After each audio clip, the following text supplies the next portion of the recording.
Hello everyone and today we are going to discuss about immunity. देखो हमारी body इतनी organised है that we are having different organ systems to perform different functions. अगर हमें digestion का function achieve करना है तो हमारी बॉडी के अंदर डाइजेस्टिव सिस्टम होती हैं. रेस्पिरेशन का फंक्शन अचीव करना है तो हमारी बॉडी के अंदर रेस्पिरेटरी सिस्टम होती हैं.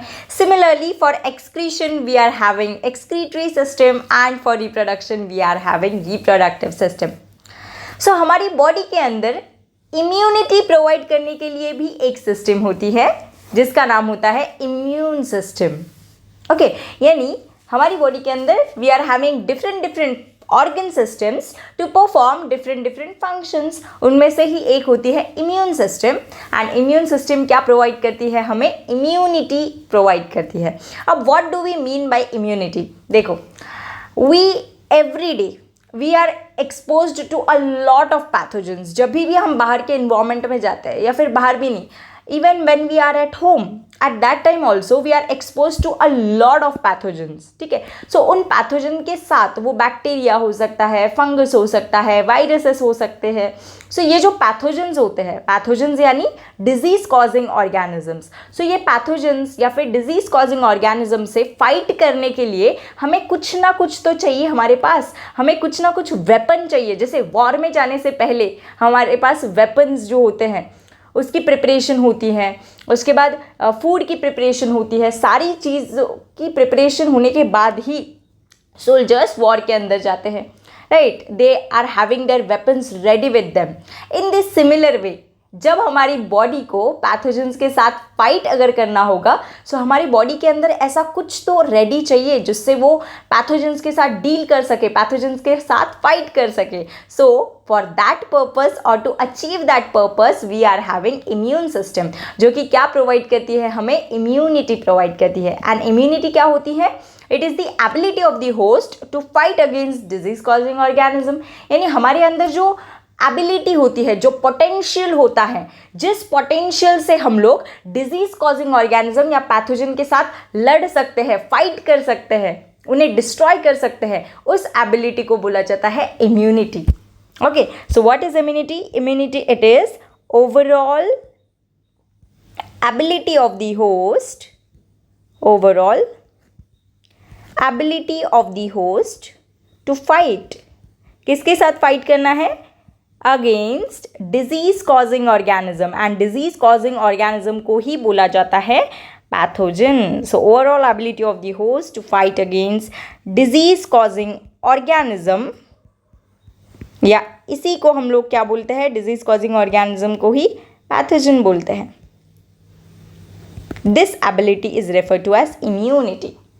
एंड ये इम्यूनिटी हमें कौन प्रोवाइड करता है? इम्यून सिस्टम प्रोवाइड करता है. So immunity it is conferred by, यानी given by immune system. I hope आपको इम्यूनिटी की डेफिनेशन क्लियर है कि हमारे पास जो टेंडेंसी होती है जिससे हम पैथोजेंस के साथ फाइट कर सकते हैं उसे बोला जाता है इम्यूनिटी. एंड ये इम्यूनिटी हमें कौन कॉन्फर करता है? This immunity is conferred by immune system. Okay, now अब ये जो डिजीज कॉजिंग ऑर्गेनिज्म या पैथोजन होते हैं ये कोई भी हो सकता है. It can be a bacteria, it can be a virus, it can be a protozoa और फंगाई. एनी ऑर्गेनिज्म जो डिजीज कॉज करता है हमारी बॉडी के अंदर, it is refer to as pathogen. Okay, अब ये जो हमारी इम्यूनिटी होती है इसकी डेफिनेशन आपको क्लियर है. अब इम्यूनिटी के फंक्शन क्या होते हैं? इम्यूनिटी के फंक्शन क्या होते हैं? सो बेसिकली इम्यूनिटी के दो फंक्शंस होते हैं, इम्यूनिटी के दो टास्क होते हैं. पहली चीज़ जो इम्यूनिटी हमारी करती है दैट इज पैथोजन को बॉडी के अंदर एंटर ही नहीं होने देती. So the first function of immunity is stop the entry of pathogen, stop the entry of pathogen into our body. This is the first function of immunity, that वो pathogen को हमारे body के अंदर enter ही नहीं होने देती. Stop the entry of pathogen into our body. And जो दूसरा फंक्शन है इम्यूनिटी का दैट इज, अगर बाई चांस देखो हमारी इम्यूनिटी बहुत रेजिस्ट कर रही है, पैथोजन को अंदर एंटर नहीं होने दे रही, बट बाई चांस वो एंटर हो गया, बिकॉज ज़रूरी नहीं है ना कि बॉर्डर ही हो सारी जगह पर, राइट. कभी कभी वो बॉर्डर्स के बीच में स्पेस भी होती है जिसके थ्रू पैथोजन अंदर आ सकता है। जैसे हमारे ओवरऑल बॉडी के ऊपर स्किन प्रेजेंट होती है, तो वो स्किन के थ्रू तो हमारा पैथोजन अंदर नहीं आ सकता, ठीक है। बट हमारे बॉडी के अंदर कुछ एक्सपोजिव साइट्स भी होती है, जैसे कि हमारा mouth, okay, which is in contact with the external environment. उसके बाद हमारे नॉस्ट्रिल्स, हमारे nose which is in contact with the external environment. उसके बाद हमारे ईयर्स के पास भी होल होता है, राइट, जिसके थ्रू क्या होता है, पैथोजन अंदर जा सकता है। सो नोज के थ्रू जा सकता है, माउथ के थ्रू जा सकता है, ईयर्स के थ्रू जा सकता है, और एक्सपोजिव parts of the reproductive system, ठीक है, एक्सक्रीटरी सिस्टम, वो भी ओपन पार्ट्स होते हैं। सो वहाँ से भी आपका पैथोजन आपकी बॉडी के अंदर एंटर हो सकता है। सो देखो, इम्यूनिटी क्या करेगी, पैथोजन को अंदर एंटर नहीं होने देगी, यानी बैरियर प्रोवाइड करेगी। बट हमारी बॉडी के ऊपर ऐसे कुछ एक्सपोजर वाले साइट्स होते हैं जिसके थ्रू पैथोजन अंदर एंटर हो सकता है।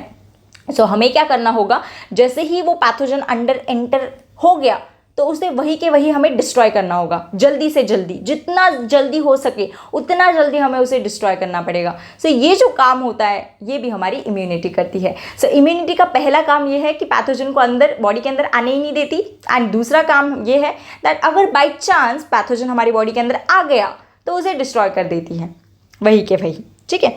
So to kill the pathogen, the second function is to kill the pathogen if it enters into our body. I hope it is clear. So ये दो ही फंक्शंस होते हैं हमारे इम्यूनिटी के, कि पैथोजन को अंदर आने से रोकना, एंड अगर अंदर आ गया तो उसे वही के वही किल कर देना, to kill the pathogen if it enters into our body. I hope आपको इम्यूनिटी की डेफिनेशन एंड इम्यूनिटी के दो फंक्शंस क्लियर है। अब आपकी ये जो इम्यूनिटी होती है या आपकी ये जो इम्यून सिस्टम होती है, ये दो टाइप्स की होती है फर्दर। एक होती है इननेट इम्यूनिटी एंड एक होती है एक्वायर्ड इम्यूनिटी। सो हम लोग टाइप्स ऑफ इम्यूनिटी के अंदर इननेट इम्यूनिटी आज से स्टार्ट करेंगे। इस लेक्चर के अंदर हम लोग इननेट इम्यूनिटी को डिस्कस करेंगे। सो टाइप्स ऑफ इम्यूनिटी या फिर टाइप्स ऑफ इम्यून सिस्टम भी इसे बोल सकते हैं। दो टाइप्स की होती है इम्यूनिटी या immune system. One is the innate immunity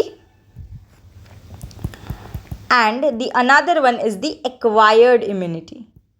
I hope ये चीज़ क्लियर है। इस क्लास के अंदर हम लोग इन्नेट इम्यूनिटी को डिटेल में डिस्कस करने वाले हैं। एक्वायर्ड इम्यूनिटी हम लोग नेक्स्ट क्लास के अंदर स्टडी करेंगे।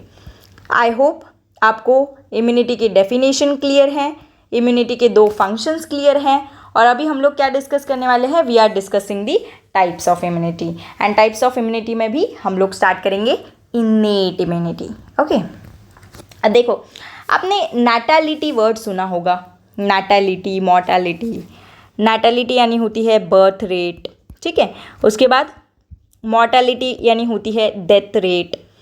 सो नेट वर्ड यानी क्या होता है फिर, बर्थ।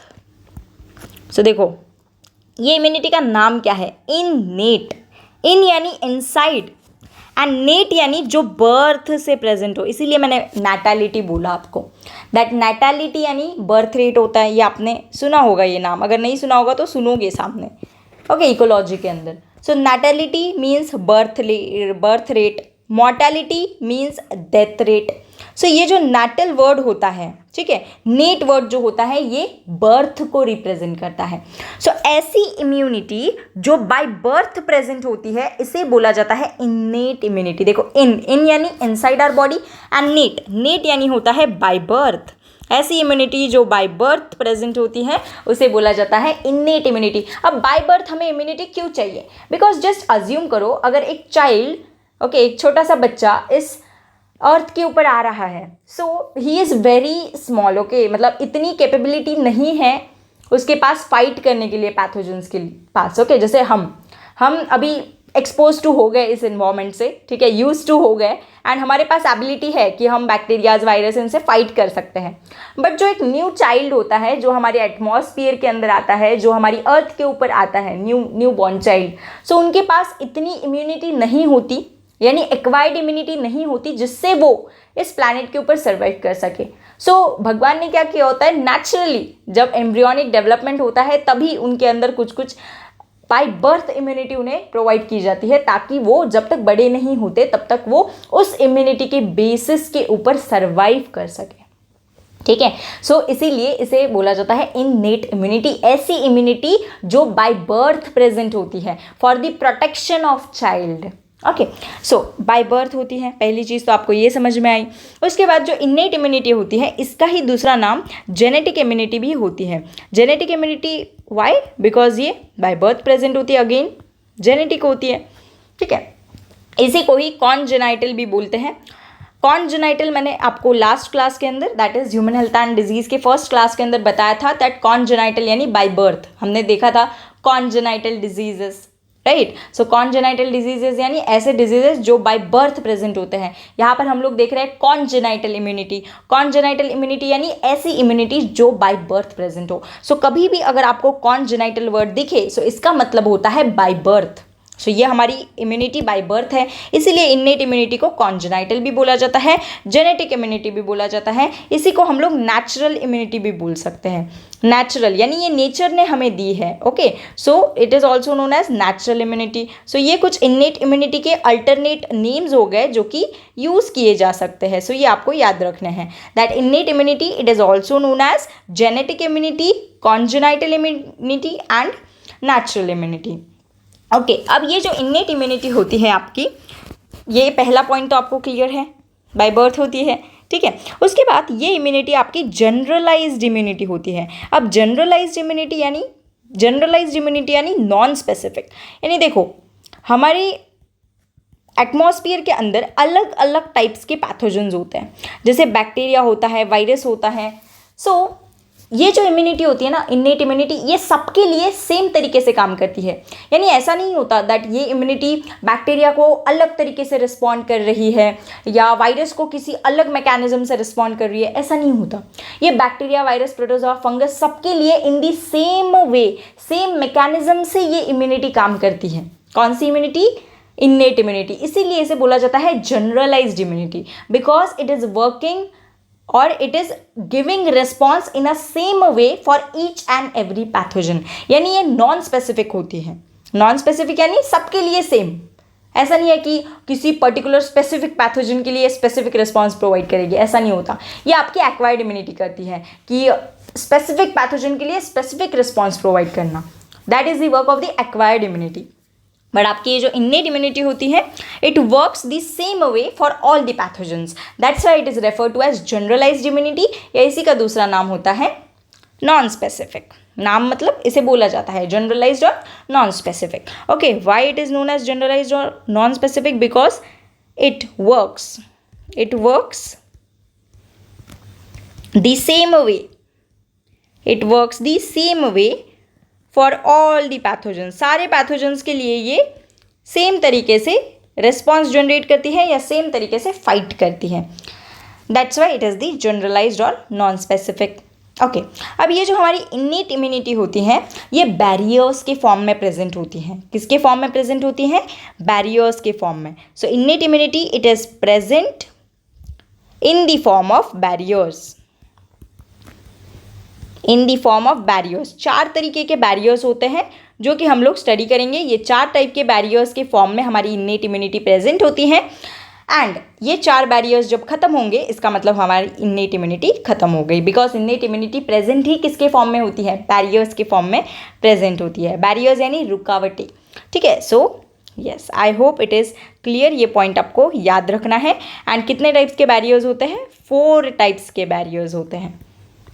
मैं अभी तक आपको जितना मैंने बताया, I am revising it, and उसके बाद हम लोग ये 4 टाइप्स के बैरियर्स को स्टार्ट करेंगे। ओके, सो देखो, सबसे पहले मैंने आपको बताया कि इम्यूनिटी क्या होती है।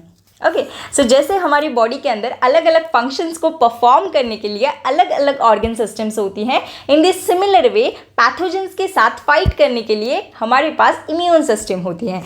ये इम्यून सिस्टम इम्यूनिटी देती है, यानी हमें वो एबिलिटी देती है जिससे हम पैथोजेंस या फिर डिजीज कॉजिंग ऑर्गेनिजम्स के साथ फाइट कर सकें। So, immunity, it is the overall ability of the host to fight against a disease-causing organism, also known as pathogens, and this immunity it is conferred by immune system, means this immunity it is given by immune system. immunity के हमारे पास दो functions होते हैं. the first function is pathogen की हमारी body के अंदर entry ही नहीं होने देती, and the second function is अगर बाई चांस पैथोजन हमारे बॉडी के अंदर एंटर हो गया तो उसे वहीं पे निपटा देती है. ठीक है, so there are two functions of immunity. The first one is the stopping the entry of pathogen into our body, and the second one is to kill the pathogen if it by chance enters into our body. उसके बाद हमने देखा immunity की या immune system के दो types होते हैं. One is the innate immunity and the second one is the acquired immunity. इस लेक्चर के अंदर हम लोग इन्नेट इम्यूनिटी के बारे में डिस्कस करने वाले हैं. सो मैंने आपको बताया फर्स्टली दैट इन्नेट नाम से तोड़ो, इन यानी इनसाइड बॉडी एंड नेट यानी बाय बर्थ. ऐसी इम्यूनिटी जो हमारे बॉडी के अंदर प्रेजेंट है बाय बर्थ, इसे बोला जाता है इन्नेट इम्यूनिटी. इसी का दूसरा नाम होता है जेनेटिक इम्यूनिटी. ओके, इसी का नाम होता है कॉन्जेनाइटल इम्यूनिटी, बिकॉज ये बाय बर्थ होती है. जो चीज़ बाय बर्थ होती है उसे कॉन्जेनाइटल बोला जाता है. इसी को नेचुरल इम्यूनिटी भी बोला जाता है, बिकॉज ये हमें नेचर ने प्रोवाइड की है नेचुरली. देन ये इम्यूनिटी जो होती है it is a generalised immunity और non specific immunity. Why? Because ये सेम तरीके से काम करती है हर एक टाइप के पैथोजन के लिए. हर एक टाइप के पैथोजन के लिए ये सेम तरीके से फाइट करेगी. अलग अलग रेस्पॉन्स नहीं होते अलग अलग पैथोजन्स के लिए. That's why it is non specific, या इसी को हम लोग बोलेंगे जनरलाइज्ड इम्यूनिटी. ये इम्यूनिटी जो होती है ये बैरियर्स के फॉर्म में, रुकावटें जो होती है उसे बोलते हैं बैरियर्स. तो ये बैरियर्स के फॉर्म में प्रेजेंट होती है. एंड कितने टाइप्स के बैरियर्स होते हैं हमारे पास? 4 टाइप्स के बैरियर. बैरियर यानी रुकावटें जो पैथोजन्स को रोकेंगे हमारे बॉडी के अंदर आने से. एंड अगर बाई चांस पैथोजन हमारे बॉडी के अंदर आ गए सो उन्हें ग्रो होने से रोकेंगे. यानी ये क्या कर रहे हैं? ये यहाँ पर रुकावटें बना रहे हैं हमारे बॉडी के अंदर, ओके, पैथोजन्स के लिए. दैट्स वाई ये जो इम्यूनिटी होती है ये बैरियर्स के फॉर्म में प्रेजेंट होती है. सो 4 टाइप्स के बैरियर्स होते हैं. अभी हम लोग स्टार्ट करेंगे फर्स्ट टाइप का बैरियर. जो फर्स्ट टाइप का बैरियर होता है इन्नेट इम्यूनिटी के अंदर दैट इज फिजिकल बैरियर. अब देखो, फिजिकल बैरियर नाम से ही समझ रहा है कोई तो भी फिजिकल चीज़ है जो पैथोजन को हमारी बॉडी के अंदर एंटर होने से रोक रही है, इसीलिए इसे बोला जाता है फिजिकल बैरियर.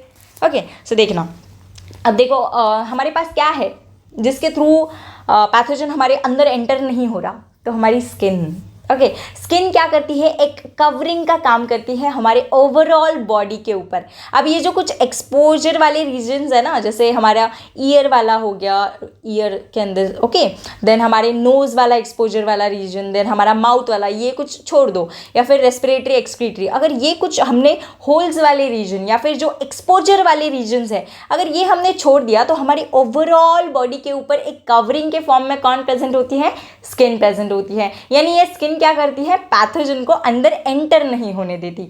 सो फिजिकल बैरियर जो होता है उसके अंदर पहला आपका आता है स्किन. एंड स्किन का काम आपको पता ही है कि जो स्किन की लेयर्स होती है वो पैथोजन को अंदर एंटर ही नहीं होने देती. सो स्किन क्या करती है? Stops pathogen from going inside our body. Stops pathogen from going inside our body, अंदर जाने नहीं देती. एंट्री गेट से क्लोज्ड है जहाँ पर स्किन प्रेजेंट होती है आवर बॉडी. आई होप ये चीज़ आपको क्लियर है. ये हो गया हमारा स्किन का फंक्शन. एंड ये जो स्किन होती है ये किसके अंदर आती है? फिजिकल बैरियर के अंदर. सो जो हमारा पहला फिजिकल बैरियर है दैट इज़ आवर स्किन. अब जो नेक्स्ट फिजिकल बैरियर है दैट इज़ म्यूकस. अब म्यूकस क्या होता है? You know about mucus. कहाँ प्रेजेंट होता है म्यूकस? हमारी नोज़ के अंदर प्रेजेंट होता है, यानी हमारे रेस्पिरेटरी ट्रैक्ट के अंदर प्रेजेंट होता है. उसके बाद हमारे स्टमक के अंदर भी म्यूकस प्रेजेंट होता है. जैसे जब हम हिस्टोलॉजी पढ़ते हैं तब हम देखते हैं ना दैट अलग अलग लेयर्स प्रेजेंट होती है एलिमेंट्री कैनाल के हिस्टोलॉजी के अंदर, जैसे म्यूकोसा, सब म्यूकोसा. सो जो म्यूकोसा लेयर होती है उसके अंदर जो कि सबसे अंदर प्रेजेंट होती है हिस्टोलॉजी के अंदर, सो वो म्यूकोसा लेयर के अंदर क्या प्रेजेंट होता है? म्यूकस प्रेजेंट होता है. सो जो सेकेंड फिजिकल बैरियर हमारे पास होता है that is mucus coating. Mucus coating. So physical barrier के अंदर यही दो चीज़ें हमारे पास आती हैं। The first one is the skin, जो कि पैथोजन को हमारी बॉडी के अंदर एंटर होने से रोकेगी, and the second one is the mucus coating. अब म्यूकस कोटिंग कहाँ कहाँ प्रेजेंट होता है? हमारे रेस्पिरेटरी ट्रैक्ट के अंदर म्यूकस प्रेजेंट होता है, जैसे कि नोज के अंदर कभी कभी विजिबल भी होता है, ठीक है। सो रेस्पिरेटरी ट्रैक्ट के अंदर म्यूकस प्रेजेंट होता है। देन गैस्ट्रोइंटेस्टिनल ट्रैक्ट यानी कि हमारी डाइजेस्टिव सिस्टम के अंदर म्यूकस प्रेजेंट होता है, एंड हमारे यूरोजेनाइटल या फिर इसी को यूरिनोजेनाइटल बोला जाता है। सो यूरिनोजेनाइटल ट्रैक्ट के अंदर भी म्यूकस प्रेजेंट होता है। अब ये म्यूकस का काम क्या होता है? देखो, आपकी ये जो स्किन है, ये तो जहाँ स्किन प्रेजेंट है वहाँ पर से तो हमारा पैथोजन एंटर ही नहीं हो सकता। बट ये जो आपके ओपन एक्सपोजर वाले रीजन्स है, जैसे कि आपके माउथ के थ्रू पैथोजन अंदर जा सकता है, यानी आपकी गैस्ट्रोइंटेस्टिनल ट्रैक्ट हो गई, दैट इज डाइजेस्टिव सिस्टम। उसके बाद आपके नोज के थ्रू पैथोजन एंटर कर सकता है, यानी आपकी रेस्पिरेटरी सिस्टम भी ओपन अप है। उसके बाद आपकी यूरिनोजेनाइटल के अंदर कौन कौन आते हैं? आपकी एक तो यूरिन पास होती है, वो वाली सिस्टम, एंड आपके जो जेनाइटल ऑर्गन्स प्रेजेंट होते हैं जहाँ से आपके गैमीट्स पास करते हैं, एक वो वाली सिस्टम। सो ये जो होता है यूरिनोजेनाइटल, ये भी ओपन होते हैं। उसके बाद गैस्ट्रोइंटेस्टिनल ट्रैक्ट जो होता है उसकी भी ओपनिंग हमारी माउथ होती है, एंड हमारे nasal chamber that is respiratory tract का नोज ओपनिंग होता है। सो ये ओपनिंग वाले रीजन से तो पैथोजन जा सकता है, बिकॉज वहाँ पर तो स्किन की पूरी कवरिंग नहीं है, ठीक है। सो वहाँ पर प्रेजेंट होता है आपका म्यूकस। सो म्यूकस सबसे पहले आपको ये याद रखना है कहाँ प्रेजेंट होता है। सो इसकी एक ट्रिक मेरे पास है, दैट इज रग, RUG, रग। म्यूकस कहाँ प्रेजेंट होता है? रग के अंदर। रग मीन्स व्हाट? रेस्पिरेटरी ट्रैक्ट, ठीक है। आपका पूरा रेस्पिरेटरी ट्रैक्ट फिर आपके नॉस्ट्रल से शुरू होता है, फिर नेजल चैम्बर, फिर आपका अंदर ट्रेकिया, पूरा लंग्स तक जाता है ना, लाइक ब्रोंकाई तक, तो वहाँ तक पूरा म्यूकस प्रेजेंट होता है, ठीक है, ताकि आपके लंग्स के अंदर कोई पैथोजन एंटर ना हो जाए। ओके, उसके बाद आपका आता है यूरिनोजेनाइटल ट्रैक्ट, ठीक है, urinogenital tract, and then last में आपका आता है गैस्ट्रोइंटेस्टिनल, इसी को आप लोग डाइजेस्टिव ट्रैक्ट भी बोल सकते हो अल्टरनेटली। सो गैस्ट्रोइंटेस्टिनल ट्रैक्ट। सो ये ट्रिक से आपको याद रखना है दैट म्यूकस की कोटिंग कहाँ कहाँ प्रेजेंट होता है। दैट द ट्रिक इज रग, respiratory tract, urinogenital tract, gastrointestinal tract. यहाँ पर अभी म्यूकस कोटिंग का काम क्या होगा? मान लो, देखो ये हमारा ट्रैक्ट है, सपोज ये हमारा एक ट्रैक्ट है, कोई भी ट्रैक्ट मान लो आप, यूरिनोजेनाइटल मान लो या गैस्ट्रोइंटेस्टिनल मान लो, ठीक है। अब ये जो ट्रैक्ट होता है इसके अंदर आपके सेल्स प्रेजेंट होते हैं, ठीक है। अब ये सेल्स के बीच में ऐसे बड़े से सेल्स होते हैं जिन्हें हम बोलते हैं यूनिसेलुलर ग्लैंड, इसी का नाम होता है गॉबलेट सेल। आपने नाम भी सुना होगा दैट ये जो म्यूकस है हमारी बॉडी के अंदर, ये जो म्यूकस कोटिंग है ये नेचुरली प्रेजेंट तो होती है, बट कोई ना कोई सेल्स होंगे ना जो ये म्यूकस कोटिंग को सिक्रीट करेंगे। सो हमारी बॉडी के अंदर नेचुरली सेल्स प्रेजेंट होते हैं जिनका नाम है गॉबलेट सेल्स। ये गॉबलेट सेल क्या करते हैं? ये आपके म्यूकस को सिक्रीट करते हैं। Okay, so goblet cell they are the unicellular gland जो किसका सिक्रीशन करेंगे? म्यूकस का सिक्रीशन करेंगे। सो मान लो ये आपका गॉबलेट सेल है एंड ये आपके नॉर्मल एपिथेलियल वाले सेल्स है। सो ये जो गॉबलेट सेल्स होंगे, ये गॉबलेट सेल्स आपका म्यूकस का सिक्रीशन करेंगे एंड यहाँ पर क्या होगी, ऐसी ये सेल्स के ऊपर म्यूकस की ऐसी कोटिंग बन जाएगी। अब इसका फ़ायदा क्या होगा? ये सेल्स के ऊपर ऐसी म्यूकस की कोटिंग बन गई। देखो ये गॉबलेट सेल है, अगेन ये गॉबलेट सेल ने म्यूकस सिक्रीट किया एंड यहाँ पर ऐसी कोटिंग बन गई इन सेल्स के ऊपर। अब फ़ायदा क्या है ये कोटिंग बनने का? सो क्या होगा पता है, जैसे ये ट्रैक्ट जो है ये ओपन है, देखो अभी रेस्पिरेटरी ट्रैक्ट आपका नोज़ के थ्रू ओपन है। सो वहाँ पर जब आप एयर को इनहेल करोगे, सो एयर के साथ पैथोजन आपके बॉडी के अंदर एंटर हो सकता है। उसके बाद यूरिनोजेनाइटल ट्रैक्ट के थ्रू भी पैथोजन आपके बॉडी के अंदर एंटर हो सकता है एंड गैस्ट्रोइंटेस्टाइनल ट्रैक्ट, माउथ उसकी ओपनिंग होती है, तो इसके थ्रू भी आपका पैथोजन बॉडी के अंदर एंटर हो सकता है।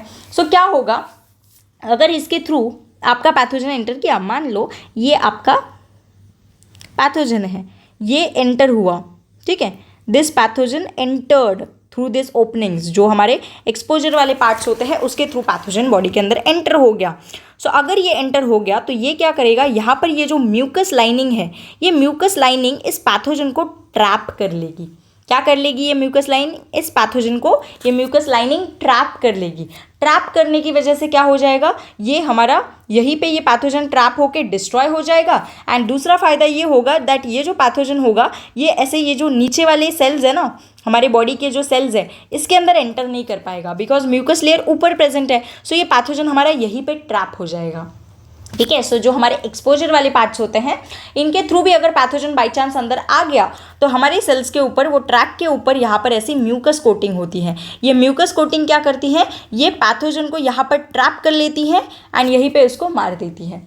इससे फ़ायदा क्या होता है, पैथोजन वही का वही मर गया, यानी बॉडी के और अंदर ये नहीं जा सकता। एंड दूसरा फ़ायदा ये होता है दैट लोअर लेयर्स के अंदर भी पैथोजन यहाँ पर एंटर नहीं कर सकता। सो ये फ़ायदा होता है आपका म्यूकस मेम्ब्रेन का या म्यूकस लेयर का। ओके, सो यस, इसी को आप लोग म्यूकस कोटिंग भी बोलते हो। So this is the mucus coating. Okay, and इसका फ़ायदा क्या होता है, this will trap the pathogen and prevent it from entering into the lower layers. So yes, and secrete कौन करता है mucus? Goblet cell. Goblet cell secretes mucus coating. So yes, यहाँ पर मैं लिखूँगी बैक्टीरिया या फिर पैथोजन। बैक्टीरिया ही क्यों लेंगे, पैथोजन ही लिखेंगे ना, कोई भी एंटर कर सकता है। So pathogen gets trapped, pathogen trapped हो जाते हैं, अटक जाते हैं यहाँ पर in mucus coating. Pathogen gets trapped in mucus coating and are unable to enter lower layers.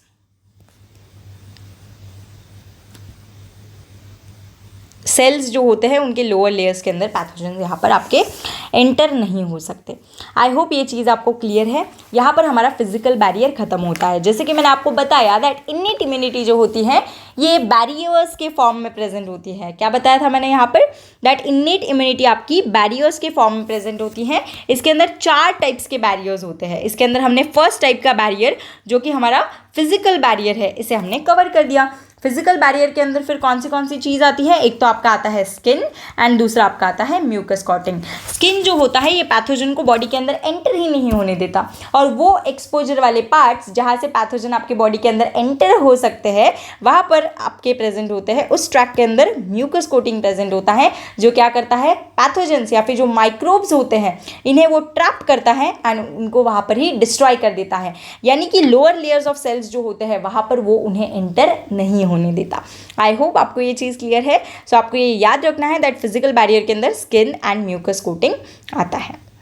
ठीक है, अब हम लोग नेक्स्ट टाइप का बैरियर पढ़ेंगे एंड दैट सेकेंड टाइप का barrier it is your physiological barrier. अब देखो, आपने 11th स्टैंडर्ड के अंदर एक पूरा का पूरा यूनिट ही पढ़ा है, ह्यूमन फिजियोलॉजी। सो आपको फिजियोलॉजी का मीनिंग तो पता होना चाहिए।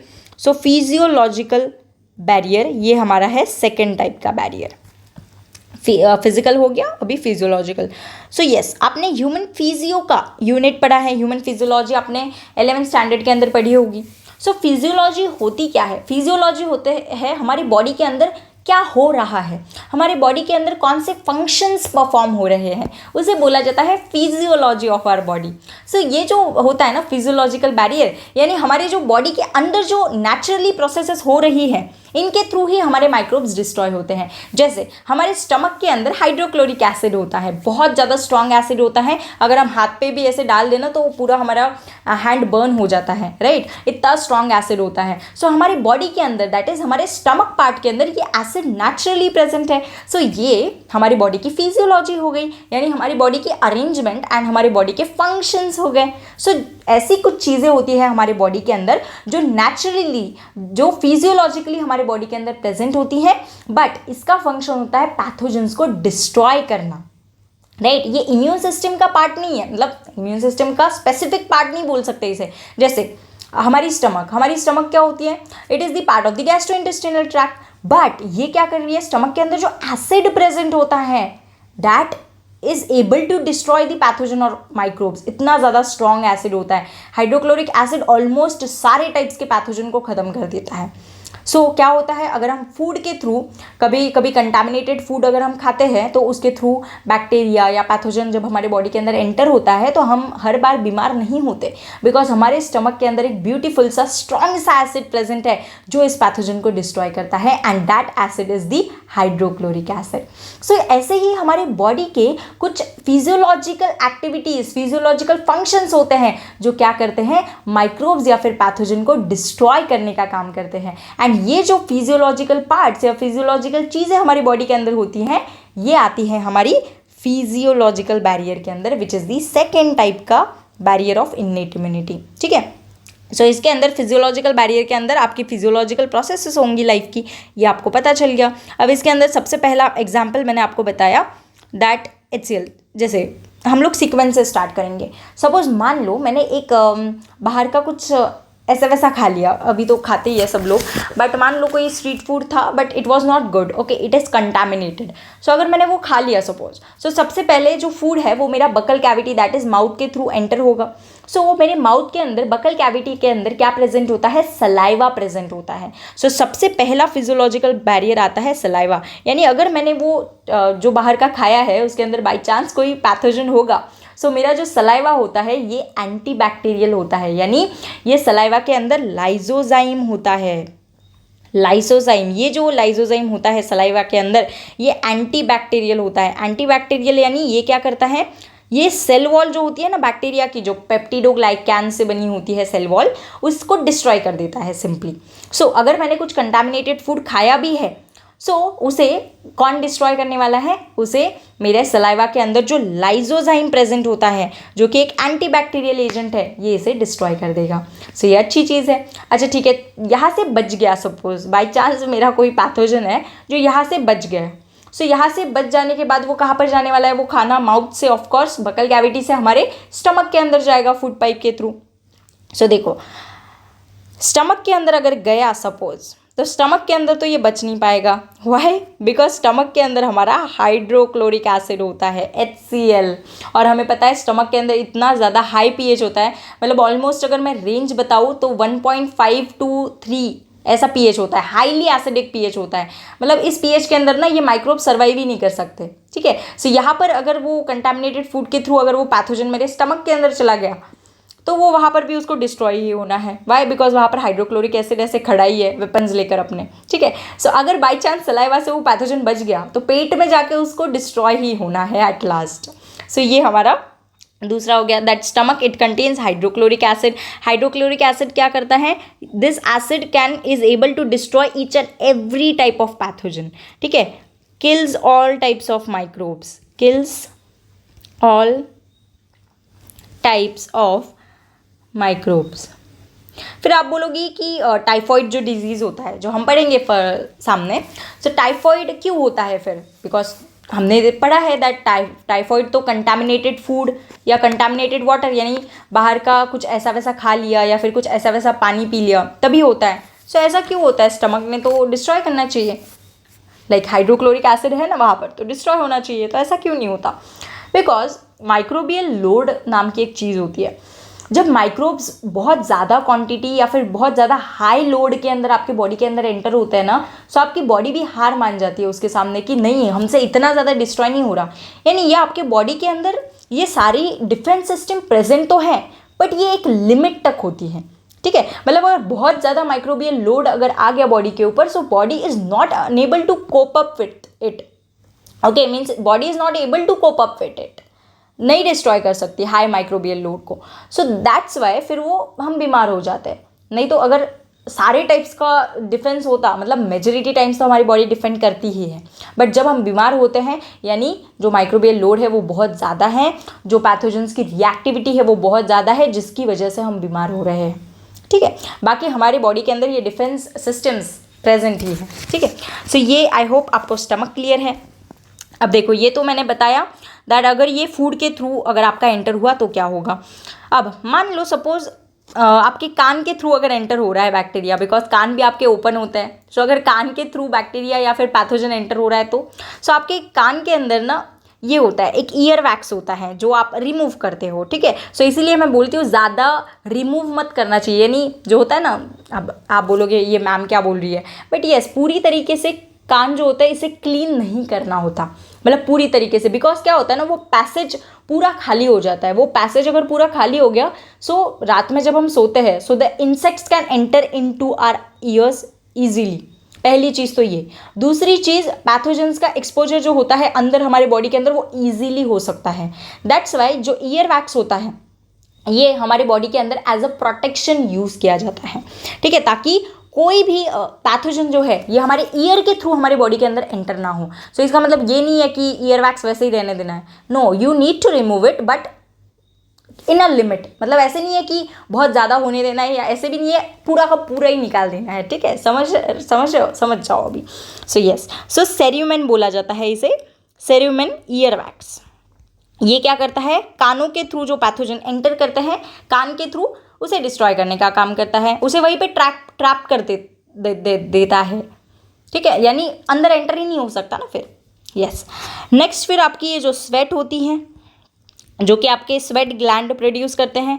सो ये स्वेट के अंदर भी क्या होते हैं, बहुत सारे पैथोजेंस होते हैं, ठीक है। उसके बाद ऑयल जो आपके स्किन के थ्रू सिक्रीट होता है, ऑयल सेबेशियस ग्लैंड सिक्रीट करते हैं। सो ये जो ऑयली स्किन हो जाती है ना आपकी, सो ये जो ऑयल होता है ये भी क्या होता है, ये आपके एक फिजियोलॉजी का पार्ट है जिसके थ्रू पैथोजेंस बाहर निकलते हैं।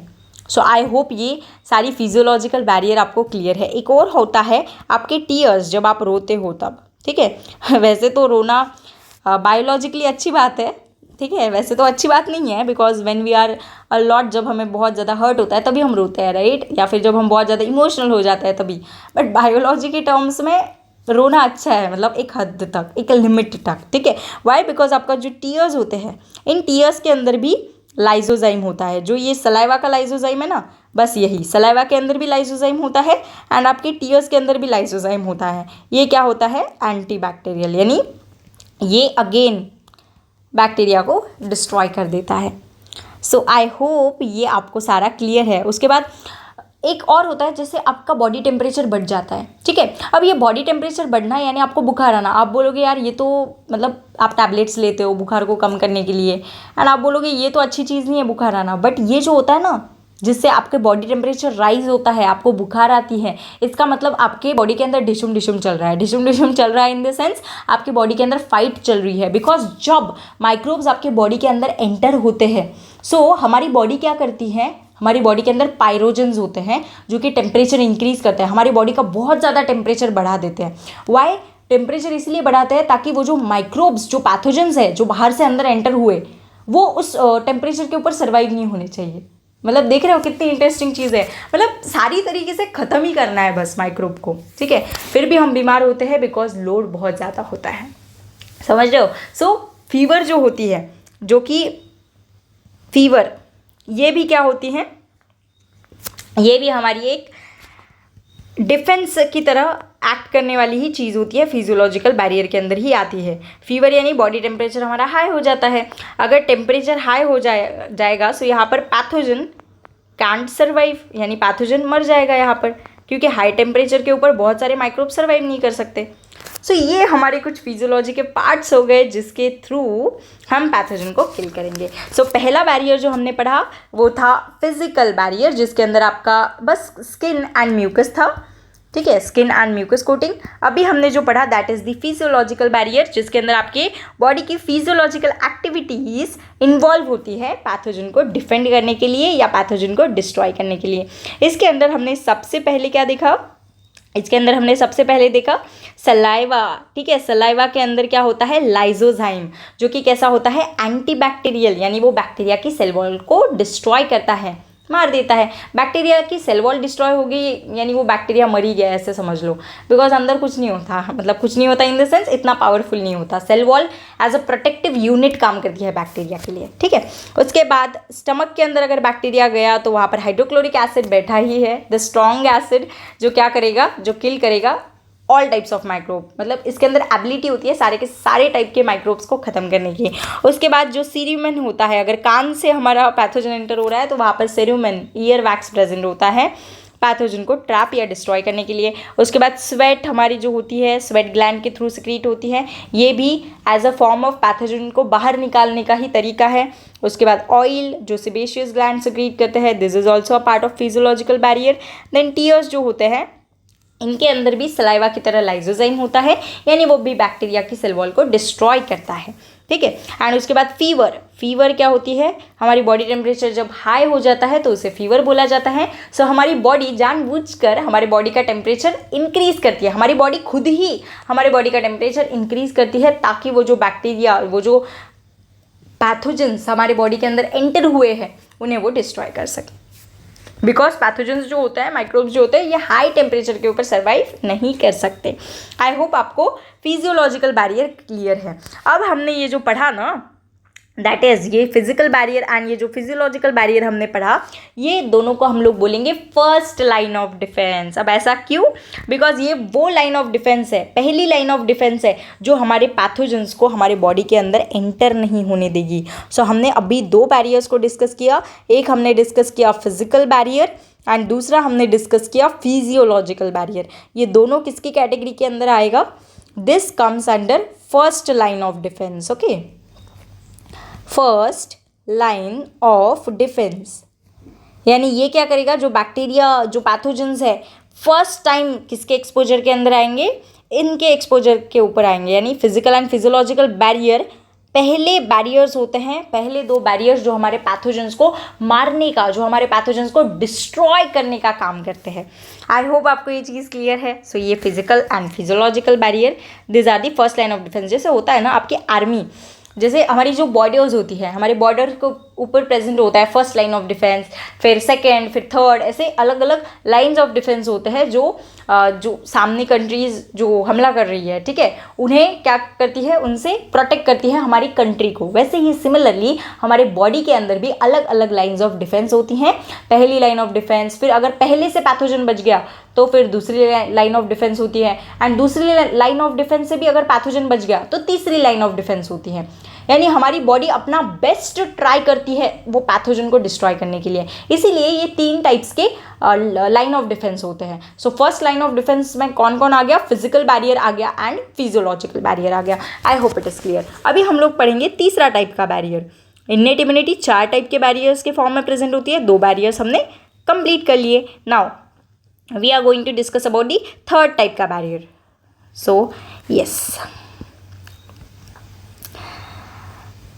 The third type of barrier it is cellular barrier. यानी अगर पैथोजन फिजिकल बैरियर से भी बच गया, फिजियोलॉजिकल बैरियर से भी बच गया, यानी फर्स्ट लाइन ऑफ डिफेंस से पैथोजन बच गया, तो तब हमारा ये तीसरा बैरियर आता है, दैट इज सेल्यूलर बैरियर। यानी हमारे बॉडी के अंदर कुछ ऐसे सेल्स होते हैं जो ये पैथोजन को डिस्ट्रॉय करने का काम करते हैं, वो आते हैं सेल्यूलर बैरियर के अंदर। नाम ही है सेल्यूलर, ठीक है। सो सेल्यूलर बैरियर के अंदर 3 सेल्स होते हैं बेसिकली, ठीक है। एक होते हैं हमारे न्यूट्रोफिल्स, एक होते हैं हमारे मोनोसाइट्स या फिर मैक्रोफेजेस। अब मोनोसाइट्स एंड मैक्रोफेजेस के अंदर क्या डिफरेंस होता है ये मैं आपको बताऊंगी। एंड दी थर्ड टाइप के सेल्स होते हैं नेचुरल किलर सेल्स। सो सेल्यूलर बैरियर के अंदर ये 3 ही सेल्स आपके होते हैं। सो पहले सेल आपके हैं न्यूट्रोफिल। अब न्यूट्रोफिल्स क्या होते हैं? सो क्लास 11th के अंदर WBC का अच्छे से क्लासिफिकेशन दे रखा है। So WBC they are classified into 2 types, agranulocyte and granulocyte. Granulocyte वो WBC होते हैं, वो वाइट ब्लड सेल्स होते हैं जिनके अंदर ग्रैन्यूल्स प्रेजेंट होते हैं, एंड ए ग्रेनुलोसाइट वो WBC या वो वाइट ब्लड सेल्स होते हैं जिनके अंदर ग्रैन्यूल्स एब्सेंट होते हैं। सो आपका ये जो न्यूट्रोफिल होता है ये ग्रैनुलोसाइट का पार्ट है, यानी न्यूट्रोफिल के अंदर ग्रेन्यूल्स प्रेजेंट होते हैं, ठीक है। एंड ये न्यूट्रोफिल्स का ही दूसरा नाम होता है PMNL, यानी न्यूट्रोफिल्स को ही बोला जाता है polymorphonuclear leukocytes. Polymorphonuclear leukocytes यानी आपके होते हैं न्यूट्रोफिल्स। पॉली यानी बहुत सारे, मॉर्फो यानी मॉर्फोलॉजी, एंड न्यूक्लियर यानी न्यूक्लियस की मॉर्फोलॉजी, एंड ल्यूकोसाइट्स यानी WBC, वाइट ब्लड सेल को ही ल्यूकोसाइट बोला जाता है। सो पॉलीमॉर्फो न्यूक्लियर ल्यूकोसाइट क्यों बोला जाता है न्यूट्रोफिल्स को? बिकॉज न्यूट्रोफिल्स का जो न्यूक्लियस होता है उसकी मॉर्फोलॉजी बदलती जाती है। कभी कभी ये न्यूक्लियस ऐसे 2 लोब्स के फॉर्म में होता है, कभी कभी ये ऐसे 3 लोब्स के फॉर्म में होता है, कभी कभी 4 लोब यानी multi lobe, 2 to 5 lobe nucleus इनके पास होता है। मॉर्फोलॉजी चेंज होती है। दैट्स वाई न्यूट्रोफिल्स को बोला जाता है PMNL यानी पॉलीमॉर्फोन्यूक्लियर ल्यूकोसाइट्स। सो ये होते हैं हमारे पहले सेलुलर बैरियर जो क्या करते हैं, पैथोजन को डिस्ट्रॉय करते हैं। फिर हमारा जो दूसरा सेलुलर बैरियर आता है दैट इज मोनोसाइट। अब ये जो मोनोसाइट होते हैं ये भी आपके WBC का ही एक पार्ट है। जैसे ये एक WBC का टाइप हो गया न्यूट्रोफिल। न्यूट्रोफिल किसके अंदर आते हैं, ग्रैनुलोसाइट के अंदर, यानी न्यूट्रोफिल्स के अंदर ग्रैन्यूल्स प्रेजेंट होते हैं। और मोनोसाइट जो आते हैं ये भी आपके वाइट ब्लड सेल के ही टाइप होते हैं, बट मोनोसाइट आपके आते हैं एक ग्रेनुलोसाइट के अंदर। एक ग्रेनुलोसाइट यानी इनके अंदर ग्रैन्यूल प्रेजेंट नहीं होते। और आपके जो मोनोसाइट्स होते हैं ये लार्जेस्ट WBC होते हैं, ये आपको याद रखना है। न्यूट्रोफिल्स जो होते हैं ये लार्जेस्ट इन नंबर होते हैं, यानी 60 to 65% WBC ये न्यूट्रोफिल्स होते हैं। एंड मोनोसाइट ये साइज के अंदर बड़ा होता है, लार्जेस्ट होता है। ठीक है, आई होप ये चीज़ क्लियर है। सो ये जो दूसरा सेल है, दूसरा सेलुलर बैरियर है वो है मोनोसाइट। अब ये जो मोनोसाइट होता है ना ये इमेच्योर होता है। कैसा होता है ये, इमेच्योर, फुल्ली डेवलप नहीं होता। अब ये मोनोसाइट जब आपका टिश्यू के अंदर एंटर होता है, ये मोनोसाइट जब आपका टिश्यू के अंदर एंटर होता है सो ये मोनोसाइट आपका कन्वर्ट हो जाता है टिश्यू के अंदर। अगर मोनोसाइट एंटर हो गया तो वो कन्वर्ट होता है मैक्रोफेज के अंदर। यानी आपका जो मैक्रोफेज होता है एंड आपका जो मोनोसाइट होता है इसके अंदर यही डिफरेंस है दैट जो आपके मोनोसाइट होते हैं ये इमेच्योर होते हैं और आपके मैक्रोफेजेस मैच्योर होते हैं। यानी जब आपके मोनोसाइट टिश्यू के अंदर एंटर होते हैं सो वो कन्वर्ट हो जाते हैं मैक्रोफेज के अंदर। सो मोनोसाइट एंड मैक्रोफेज के अंदर इतना ही फर्क है दैट मोनोसाइट जब टिश्यू के अंदर एंटर होते हैं सो वो कन्वर्ट हो जाते हैं मैक्रोफेज के अंदर। एंड आपके मोनोसाइट इमेच्योर होते हैं, आपके मैक्रोफेज मैच्योर होते हैं। आपके मोनोसाइट फैगोसाइटोसिस को परफॉर्म नहीं कर सकते इतना इन्हांस्ड वे में, बट आपके मैक्रोफेजेस कर सकते हैं। ठीक है, सो अभी ये दोनों जो होते हैं सेलुलर बैरियर के अंदर, मैंने आपको एक तो न्यूट्रोफिल बताया एंड आपके मैक्रोफेजेस बताया। ये न्यूट्रोफिल एंड मैक्रोफेजेस ये दोनों के दोनों, इन्हें साथ में बोला जाता है फैगोसाइट्स। क्या बोला जाता है इन्हें साथ में, फैगोसाइट्स। न्यूट्रोफिल्स एंड मैक्रोफेजेस इन दोनों को साथ में मिलाकर बोला जाता है फैगोसाइट्स। यानी ऐसे सेल्स जो क्या परफॉर्म करेंगे, जो परफॉर्म करेंगे फैगोसाइटोसिस। ऐसे सेल्स जो क्या परफॉर्म करने वाले हैं, फैगोसाइटोसिस परफॉर्म करने वाले हैं। ठीक है, I hope it is clear. So cellular barrier के अंदर एक आता है आपका न्यूट्रोफिल एंड एक आता है आपका मोनोसाइट। मोनोसाइट ही कन्वर्ट होता है मैक्रोफेज के अंदर। फिर आपका ये जो न्यूट्रोफिल एंड मैक्रोफेज है इनको ही फैगोसाइट्स बोला जाता है बिकॉज ये क्या करते हैं, फैगोसाइटोसिस परफॉर्म करते हैं। फैगोसाइटोसिस यानी मान लो ये आपका न्यूट्रोफिल या फिर मोनोसाइट है, मतलब मैक्रोफेज है। अब ये इसको बैक्टीरिया दिख गया, ये सेल को, न्यूट्रोफिल या फिर मैक्रोफेज को। अब ये बैक्टीरिया दिख जाने के बाद ये सेल क्या करते हैं, इनकी मॉर्फोलॉजी ऐसे चेंज करते हैं एंड ये बैक्टीरिया को ऐसे सराउंड करते हैं। क्या करते हैं, ये बैक्टीरिया को सराउंड करते हैं। अब क्या होता है, ये बैक्टीरिया जब सराउंड हो जाता है तो फिर ये बैक्टीरिया को ऐसे अंदर ले लेते हैं, यानी इंगल्फ करते हैं। सो अभी बैक्टीरिया कहाँ पर चला गया, अंदर चला गया सेल के, यानी ये न्यूट्रोफिल या मैक्रोफेज के अंदर। यानी इन्होंने क्या किया, एंगल्फमेंट ऑफ बैक्टीरिया, यानी बैक्टीरिया को एंगल्फ कर लिया। ठीक है, एंगल्फमेंट यानी निगल लेना, एंगल्फमेंट ऑफ बैक्टीरिया या एंगल्फमेंट ऑफ पैथोजन बोल सकते हो। ठीक है, सो आपका बैक्टीरिया अंदर एंटर हो गया। अब ये क्या करेंगे पता है, ये अंदर, इनके अंदर कुछ एंजाइम प्रेजेंट होता है जिन्हें हम बोलते हैं लाइटिक एंजाइम यानी लाइसिस करने वाले एंजाइम। सो ये जो लाइटिक एंजाइम्स होंगे ये लाइसिस करेंगे ये बैक्टीरिया की। क्या करेंगे ये लाइटिक एंजाइम्स, लाइज दी बैक्टीरिया, जिसकी वजह से आपका बैक्टीरिया बेचारा मर जाएगा। बेचारा नहीं, अच्छा हुआ मार दिया, बिकॉज हमें हार्म कर रहा था ये। ठीक है, आई होप ये चीज़ क्लियर है। सो लाइज द बैक्टीरिया, ये लाइटिक एंजाइम क्या करते हैं, डिस्ट्रॉय करते हैं बैक्टीरिया को, एंड अच्छा हुआ डिस्ट्रॉय कर दिया। ठीक है, सो बेचारा बैक्टीरिया, क्या ज़रूरत थी अंदर एंटर होने के लिए। ठीक है, सो यस, सो ये जो सेलुलर बैरियर होता है ये दो टाइप्स के मतलब 3 सेल्स होते हैं वैसे तो, बट हमने 2 देखे अभी, एक है न्यूट्रोफिल, एक है मोनोसाइट। मोनोसाइट टिश्यू में जाने के बाद मैक्रोफेज के अंदर कन्वर्ट होता है। न्यूट्रोफिल मैक्रोफेज दोनों को मिलाकर फैगोसाइट्स बोला जाता है बिकॉज ये फैगोसाइटोसिस परफॉर्म करते हैं। ये क्या करते हैं, अगर इनको कोई पैथोजन दिख गया तो सबसे पहले वो पैथोजन के पास जाएंगे एंड उसको ऐसे घेर लेंगे। घेर लेने के बाद इसको अंदर ले लेंगे। ठीक है, एंगल्फमेंट कर लेंगे यानी निगल लेंगे इसको, एंड अंदर ले जाने के बाद ये क्या करेंगे, लाइटिक एंजाइम्स इसके ऊपर सिक्रीट करेंगे, यानी ऐसे एंजाइम्स जो ये पैथोजन को डिस्ट्रॉय कर देंगे, जो ये पैथोजन का लाइसिस कर देंगे, ऐसे एंजाइम को यहाँ पर ये सिक्रीट करेंगे, जिसकी वजह से क्या होगा, वो पैथोजन डिस्ट्रॉय हो जाएगा। इसी को फैगोसाइटोसिस बोला जाता है। ठीक है, सो फैगोसाइटोसिस समझाया मैंने, ये मैं डब्बा बना देती हूँ यहाँ पर बॉक्स, जिससे आपको ये क्लियर हो सके दैट मैंने यहाँ पर क्या किया है। सो फैगोसाइटोसिस का मैकेनिज्म है ये। सो आई होप सेलुलर बैरियर कैसे मारते हैं ये मैंने आपको बता दिया। सो अगर बैक्टीरिया आपका फिजिकल बैरियर और physiological barrier that is first line of defence से अगर बच गया तो हमारे सेलुलर बैरियर इसको ख़त्म करेंगे।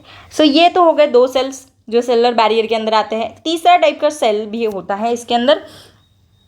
ठीक है, तीसरा टाइप का सेल भी होता है, इसे बोला जाता है natural killer cell. Natural killer cell यानी एनके सेल, एनके सेल भी बोलते हैं शॉर्ट फॉर्म में, या फिर नेचुरल किलर सेल। अब इसका काम ही है, नाम ही है इसका, क्या है, किलर, यानी ये मारेगा। ठीक है, सो अभी नेचुरल किलर सेल, सबसे पहले तो आपको ये याद रखना है that it is a type of lymphocyte. अब लिम्फोसाइट ये आपका WBC के क्लासिफिकेशन के अंदर ए ग्रैनुलोसाइट, यानी लिम्फोसाइट के अंदर ग्रैन्यूल्स प्रेजेंट नहीं होते। सो लिम्फोसाइट का ही एक टाइप होता है आपका किलर सेल या फिर नेचुरल किलर सेल। अब ये एनके सेल्स क्या करते हैं पता है, इनका मैकेनिज्म थोड़ा अलग है काम करने का। जैसे ये देखो, काम तो इनका यही है कि पैथोजन को मारना है, न्यूट्रोफिल्स एंड मैक्रोफेजेस की तरह। बट आपके न्यूट्रोफिल्स एंड मैक्रोफेजेस क्या कर रहे थे, फैगोसाइटोसिस परफॉर्म करके मार रहे थे। ठीक है, यानी एंगल्फ कर रहे थे, वो पैथोजन को पहले अंदर ले रहे थे, फिर अंदर लाइटिक एंजाइम सिक्रीट कर रहे थे एंड उसे मार रहे थे। बट आपका नेचुरल किलर सेल ऐसा नहीं करेगा। आपका नेचुरल किलर सेल क्या करता है, बाहर के बाहर ही उसको डिस्ट्रॉय करता है, यानी एंगल्फमेंट नहीं करता, निगलता नहीं है। जो मैक्रोफेजेस एंड न्यूट्रोफिल्स थे ये सेल को पहले निगल रहे थे, यानी अंदर ले रहे थे बॉडी के, एंड उसके बाद उसके ऊपर लाइटिक एंजाइम डाल के मार रहे थे। बट ये बाहर के बाहर ही काम तमाम कर देगा। जैसे मान लो ये हमारा नेचुरल किलर सेल है, नाम ही है नेचुरल किलर। ठीक है, सो ये है आपका नेचुरल किलर सेल। ये क्या करेगा पता है, ये कुछ केमिकल्स रिलीज़ करेगा। ये रिलीज़ करता है केमिकल्स, एंड ये केमिकल्स का नाम है सपोज यहाँ पर परफोरिन। अब देखो नेचुरल किलर सेल ने क्या किया, केमिकल रिलीज किया जिसका नाम है परफोरिन। अब नाम क्या है इसका, परफोरिन। परफोरिन यानी पोर्स क्रिएट करने वाला। सो क्या होगा पता है, ये नेचुरल किलर सेल जो है ये आपका अटैक करेगा, यानी केमिकल्स को सिक्रीट करेगा परफोरिन। अब किसके ऊपर सिक्रीट करेगा, मान लो ये सेल है हमारा बॉडी का। ठीक है, मान लो ये एक आपका लीवर सेल है। अब लीवर आपको पता है कैसी होती है, ठीक है, ड्रॉ करूँ क्या अच्छे से। ठीक है, ये देखो, ये आपकी ऐसी लीवर होती है, अज्यूम करो बस। ठीक है, लीवर के अंदर आपके 2 लोब्स होते हैं ऐसे। सो ये जो लीवर होती है इसके अंदर आपके सेल्स होते हैं, लीवर के सेल्स। ये लीवर के सेल्स को क्या बोला जाता है, हेपेटोसाइट्स। ये इतना तो पता होना चाहिए, हेपेटो यानी लीवर, साइट्स यानी सेल। सो लीवर के सेल हेपेटोसाइट्स। सो ये जो हेपेटोसाइट्स होते हैं ना, मान लो इसके अंदर एक वायरस घुस गया। ठीक है, हेपेटोसाइट्स के अंदर कौन घुस गया, यहाँ पर वायरस घुस गया। ये देखो ये ऐसे वायरस, एंड ये वायरस यहाँ पर ऐसे मल्टीप्लाई कर रहा है। सपोज ये वायरस हो गया। सेल्स के सराउंडिंग में फ्लूइड होता है, मान लो ये सेल्स के सराउंडिंग में आपका फ्लूइड प्रेजेंट है। ठीक है, सो क्या होगा पता है, ये नेचुरल किलर सेल को पता चल गया दैट लीवर का जो सेल है यानी जो हेपेटोसाइट है उसके अंदर वायरसेस ने अटैक कर दिया, वायरसेस वहाँ पर घुस गए। सो ये नेचुरल किलर सेल क्या करेंगे पता है, ये एक्टिवेट हो जाएंगे और ये परफोरिन रिलीज करेंगे। परफोरिन यानी ये केमिकल्स होते हैं। अब ये परफोरिन यानी पोर्स क्रिएट करने वाले केमिकल्स, ये परफोरिन केमिकल्स यानी पोर्स क्रिएट करने वाले केमिकल्स क्या करेंगे, ये लिवर सेल के ऊपर अटैक करेंगे, मतलब अपने ही सेल के ऊपर अटैक करेंगे। एंड ये क्या करेंगे पता है, ये जो लिवर सेल है जिसको वायरस ने इन्फेक्ट किया है, ये लिवर सेल के मेम्ब्रेन के ऊपर ऐसे छेद कर देंगे, ऐसे छेद। ठीक है, एंड अंदर हमारे कौन है, अंदर हमारे वायरस है। ये देखो ये अंदर हमारा वायरस है, रेड कलर से बनाया था ना, एक सेकेंड, ये देखो ये हमारा वायरस है। अब ये परफोरिन ने क्या कर दिया, पोर्स क्रिएट कर दिए। वो जो वायरली इन्फेक्टेड सेल था, जो हमारा हेपेटोसाइट था, ये हेपेटोसाइट कैसा है, वायरली इन्फेक्टेड, यानी वायरस ने इन्फेक्ट कर रखा है वो सेल को। सो हमारे नेचुरल किलर सेल ने क्या किया, हमारे नेचुरल किलर सेल ने परफोरिन केमिकल रिलीज किए हमारे हेपेटोसाइट्स के ऊपर, जिसकी वजह से क्या हुए, हेपेटोसाइट्स के मेम्ब्रेन के टुकड़े टुकड़े हो गए, यानी मेम्ब्रेन के ऊपर ऐसे पोर्स क्रिएट हो गए। अब क्या होगा, मैंने आपको बताया दैट ये जो हेपेटोसाइट्स है इसके साइड में ऐसे इंटरस्टिशियल फ्लूइड प्रेजेंट है। हेपेटोसाइट्स के साइड में क्या प्रेजेंट है, फ्लूइड प्रेजेंट है। सो जैसे ही यहाँ पर पोर्स क्रिएट होंगे वैसे ही जो आपका सराउंडिंग में जो फ्लूइड प्रेजेंट होता है, जैसे ही पोर्स क्रिएट होंगे वैसे ही जो सराउंडिंग में जो फ्लूइड प्रेजेंट होता है वो इन पोर्स के थ्रू अंदर एंटर हो जाता है। ये आपके पोर्स हो गए। सो ये पोर्स के थ्रू ये फ्लूइड क्या करेगा, अंदर एंटर करेगा। अब ये फ्लूइड अंदर एंटर हो गया। अब अगर फ्लूइड अंदर एंटर हो गया तो फ्लूइड यानी पानी है ना, वो अगर वो एंटर हो गया अंदर तो वो क्या करेगा, सेल स्वेल करेगा, मतलब ये सेल जो होगा वो मोटा हो जाएगा। सो मान लो हमारा ये जो लिवर सेल है ये पहले छोटा सा था नॉर्मल साइज़ का, अभी ये बहुत ज़्यादा बड़ा हो गया, ऐसे ट्रायंगल शेप में था ना, बहुत ज़्यादा बड़ा हो गया बिकॉज उसके अंदर फ्लूइड घुस गया। अब ये सेल जो है ये स्वेल हो गया, स्वेल यानी फूक गया, एंड स्वेल होकर फिर ये क्या कर जाएगा, बर्स्ट कर जाएगा। समझ रहे हो, मतलब हमें हमारे नेचुरल किलर सेल को कोई मेहनत ही नहीं लगी। मैं फिर से बताती हूँ नेचुरल किलर सेल ने क्या किया। किलर मैकेनिज्म है इनका, मतलब देखो क्या हो रहा है ना, ये हमारी लीवर है, हमारी लार्जेस्ट ग्लैंड। अब ये लीवर के अंदर सेल्स है, ये सेल्स को हम बोलते हैं हेपेटोसाइट। हेपेटो यानी लीवर, साइट यानी सेल, तो लीवर के सेल को बोलेंगे हेपेटोसाइट। अब ये जो हेपेटोसाइट होते हैं इनके अंदर वायरस ने अटैक कर दिया, बहुत बड़ी गलती कर दी, बिकॉज वायरस तो खत्म होनी ही है एट लास्ट, बट ठीक है, ये वायरस मस्ती मस्ती में हमारे लीवर सेल के अंदर एंटर हो गए। अब ये वायरस जब लीवर सेल के अंदर एंटर हो गए तो हमारे जो नेचुरल किलर सेल होते हैं इन्होंने हमारे लीवर सेल के ऊपर परफोरिन केमिकल डाल दिया। अब ये परफोरिन केमिकल यानी पोर्स क्रिएट करने वाला केमिकल ये क्या कर देगा, ये जो पर्टिकुलर हमारा जो हेपेटोसाइट होता है इसके ऊपर पोर्स क्रिएट करेगा, इसकी मेम्ब्रेन के ऊपर। अब ये पोर्स क्रिएट होगा जिसकी वजह से सेल के बाहर जो फ्लूइड होता है, interstitial fluid, surrounding tissue fluid जो होता है वो ये पोर्स के थ्रू अंदर एंटर हो जाएगा। अगर वो पोर्स के थ्रू वो फ्लूइड अंदर एंटर हो गया तो हमारा सेल फूक जाएगा, स्वेल कर जाएगा एंड सेल बर्स्ट हो जाएगा। वायरस भी गया, सेल भी गया। ठीक है, क्या फ़ायदा हुआ वो वायरस का, बट ठीक है। सो देखो ये भी हमारा सेलुलर बैरियर के अंदर ही आता है नेचुरल किलर सेल। देखो न्यूट्रोफिल्स एंड मैक्रोफेजेस क्या कर रहे थे, फैगोसाइटोसिस यानी अंदर ले रहे थे पैथोजन को, फिर लाइटिक एंजाइम डाल के डिस्ट्रॉय कर रहे थे। बट नेचुरल किलर सेल बाहर से ही अपना मस्त केमिकल डाल रहे हैं और बस वो सेल को बस्ट करवा रहे हैं। ठीक है, सो नेचुरल किलर सेल का मैकेनिज्म बहुत ज़्यादा इंटरेस्टिंग है और अच्छा भी है।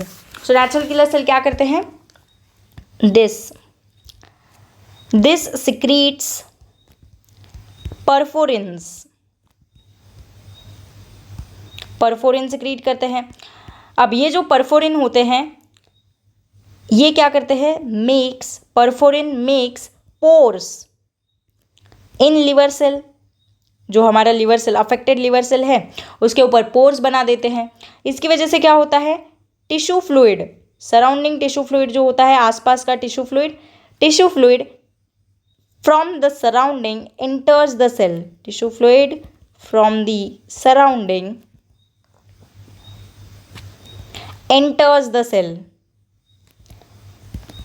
And इसकी वजह से क्या हो जाता है, आपका सेल फूक जाता है, स्वेल हो जाता है एंड बर्स्ट, टैंडन एंड खत्म। सो ये होता है आपका नेचुरल किलर सेल का मैकेनिज्म। सो आई होप आपका सेलुलर बैरियर यहीं पर खत्म होता है। सो सेलुलर बैरियर के अंदर 3 टाइप्स के सेल हमने देखे, neutrophils, macrophages and natural killer cell. I hope it is clear. अब हम पढ़ रहे हैं 4th एंड लास्ट टाइप का barrier, that is cytokine barrier.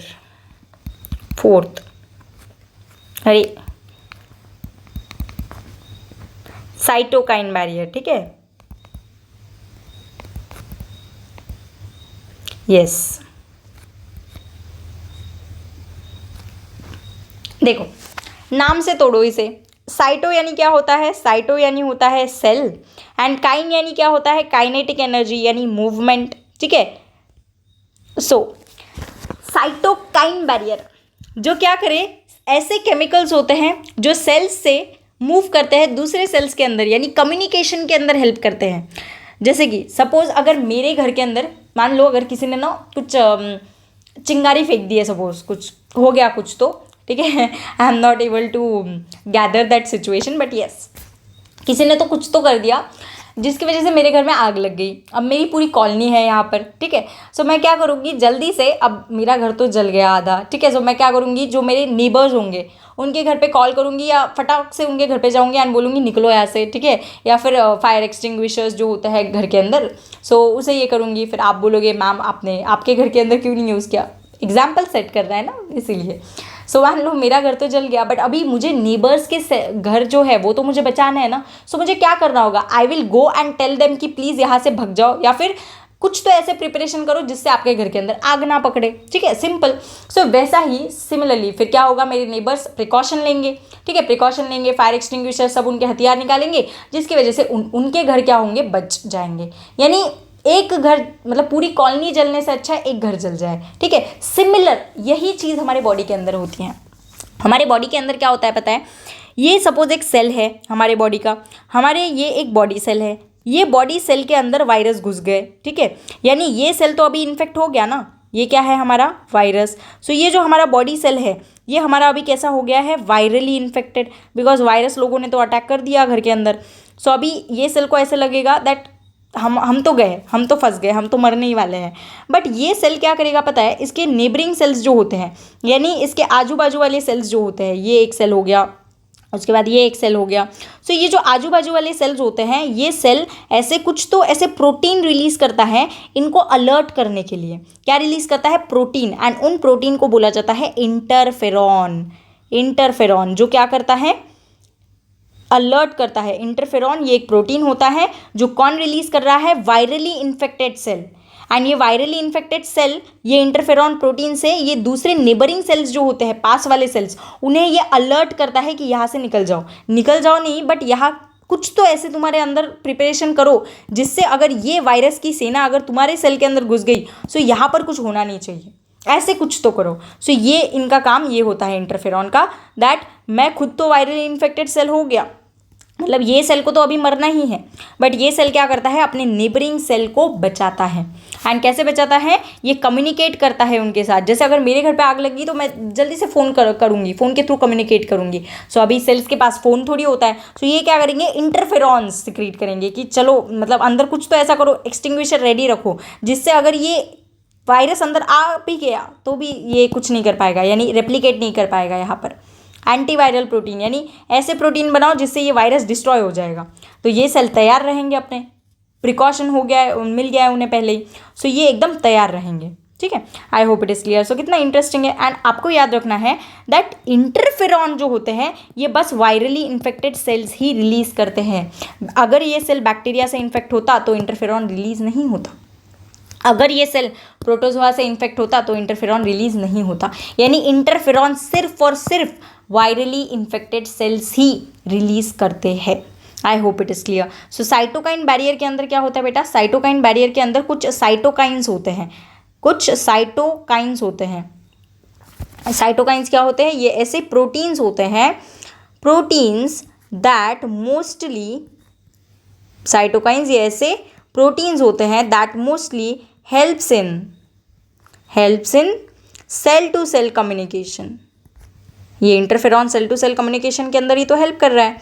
So cytokines are proteins that mostly helps in cell to cell communication in immune system, in immune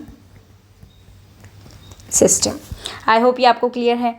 and ये जो virally infected cell है ये क्या करते हैं फिर, secretes interferon. Virally infected cell secretes interferons, and जिसकी वजह से ये जो सेल्स होते हैं ये क्या करते हैं फिर, ये एंटीवायरल प्रोटीन्स बनाते हैं। यानी अगर वो वायरस इनके अंदर आ भी गया तो भी कुछ नहीं कर पाएगा, वो डिस्ट्रॉय हो जाएगा, ख़त्म ही होना है उसको। ठीक है, I hope it is clear. मतलब इंटरफेरॉन क्या करते हैं आपके, interferon do not allow viral growth in neighbouring cell. Interferon do not allow viral growth, viral growth को ही क्या बोला जाता है, वायरल रेप्लिकेशन, यानी वायरस रेप्लिकेट ना कर पाए यहाँ पर इन नियर बाय सेल्स, पड़ोसी वाले सेल्स। यानी देख रहे हो इनके अंदर भी कितनी मस्त ह्यूमैनिटी नहीं सेलानिटी है। ठीक है, सेलानिटी तो वर्ड नहीं होता बट ठीक है जो भी है, मतलब जैसे हमारे अंदर ह्यूमैनिटी होती है इनके अंदर भी कुछ होगा इनका जिसके थ्रू ये ऐसे कर रहे हैं। ठीक है, अब ये देखो ये हो गया हमारा साइटोकाइन बैरियर। अब ये जो सेलुलर बैरियर एंड जो साइटोकाइन बैरियर हमने पढ़ा इसको हम लोग बोलेंगे second line of defence.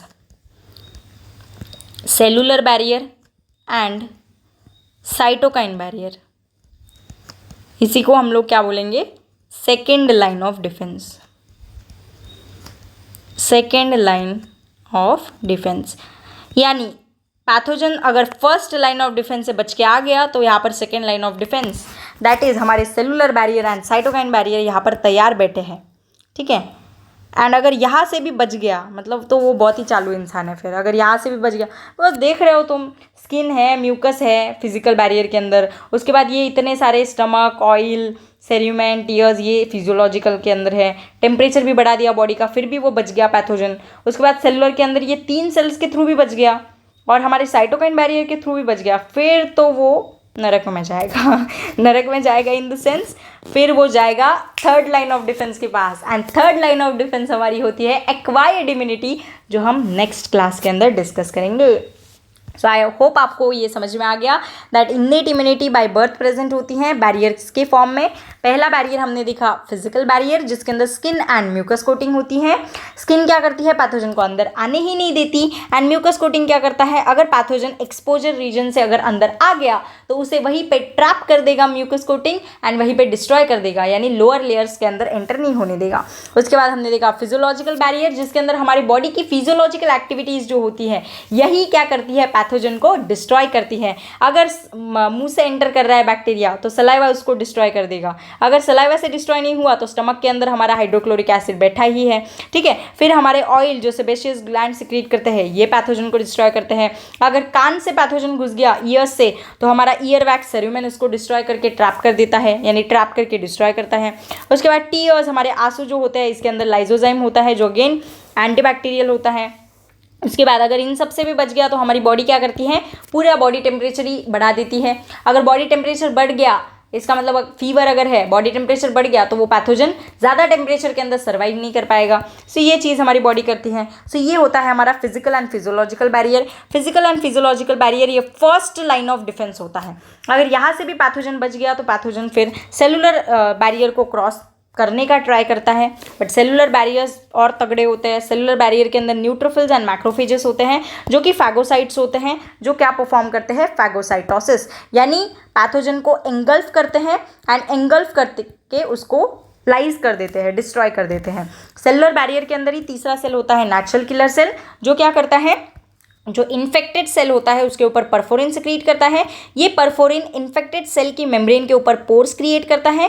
Pores create होने की वजह से जो सराउंडिंग के अंदर टिश्यू फ्लूइड होता है वो उस हेपेटिक या फिर उस इन्फेक्टेड सेल के अंदर एंटर होता है और जिसकी वजह से सेल स्वेल करके बर्स्ट हो जाती हैं। उसके बाद जो लास्ट टाइप का बैरियर आता है वो है cytokine barrier. Cytokine barrier, cytokines क्या होते हैं, ये ऐसे प्रोटीन्स होते हैं जो सेल टू सेल कम्युनिकेशन में हेल्प करते हैं। अगर एक सेल डिस्ट्रॉय हो रहा है तो वो उसके नेबरिंग सेल्स को डिस्ट्रॉय नहीं होने देगा एंड उसके नेबरिंग सेल्स को प्रोटेक्ट करने के लिए जो वायरली इन्फेक्टेड सेल होता है वो क्या रिलीज करता है, इंटरफेरॉन। इंटरफेरॉन क्या करता है, नेबरिंग सेल्स को अलर्ट करता है दैट वायरस सेना हमारे सेल के अंदर घुस चुकी है, प्लीज़ तुम कुछ ऐसा करो दैट तुम्हारे अंदर अगर वो घुस गए तो वहाँ पर वो ग्रो ही ना कर सके। सो ये जो नेबरिंग सेल्स होते हैं ये क्या करते हैं, फिर एंटीवायरल प्रोटीन्स बनाते हैं, जिसकी वजह से अगर वायरस बाय चांस ये सेल्स के अंदर आ गया तो वो कुछ नहीं कर पाएगा, कुछ नहीं बिगाड़ पाएगा, बिकॉज एंटीवायरल प्रोटीन है, वायरस ही मर जाएंगे, ठीक है। एंड ये जो cellular barrier and cytokine barrier होते हैं ये सेकेंड लाइन ऑफ डिफेंस के अंदर आते हैं। एंड आपको ये चीज़ याद रखनी है दैट इंटरफेरॉन जो होते हैं ये सिर्फ और सिर्फ वायरली इन्फेक्टेड सेल सिक्रीट करते हैं। बैक्टीरियल इन्फेक्टेड सेल या प्रोटोजोअन इन्फेक्टेड सेल या फिर दूसरा कोई है हेलमिंथ इन्फेक्टेड सेल, ये कभी भी इंटरफेरॉन रिलीज नहीं करते। Interferons are only released by virally infected cells. I hope it is clear. फिर ये हो गई हमारी सेकेंड लाइन ऑफ डिफेंस, मतलब हमारी दो बॉर्डर्स जो हमारे एनिमीज़ है, जो हमारे पैथोजन्स है, इन्होंने दो बॉर्डर्स हमारी क्रॉस कर दी। वैसे तो कर ही नहीं सकते बट कर दी अभी। फिर हमारे बॉडी के अंदर एक तीसरी लाइन ऑफ डिफेंस आती है जो इनसे भी बहुत हाई लेवल की होती है, यानी चांस ही नहीं बचता कुछ। एंड फिर अगर उसको भी क्रॉस कर दिया, एक्वायर्ड इम्यूनिटी को भी, third line of defence next class के अंदर देखेंगे, एक्वायर्ड इम्यूनिटी, उसको भी क्रॉस कर दिया तो समझ जाओ फिर तो तुम्हें बीमारी होना है, ठीक है। बिकॉज फिर तुम कुछ नहीं कर सकते वहाँ पर, बिकॉज डिस्ट्रॉय होना है अभी। आई होप ये लेक्चर आपको बहुत अच्छे से क्लियर हो चुका है एंड नेक्स्ट क्लास के अंदर हम लोग एक्वायर्ड इम्यूनिटी को डिस्कस करेंगे। Until then keep studying, keep hustling, bye bye.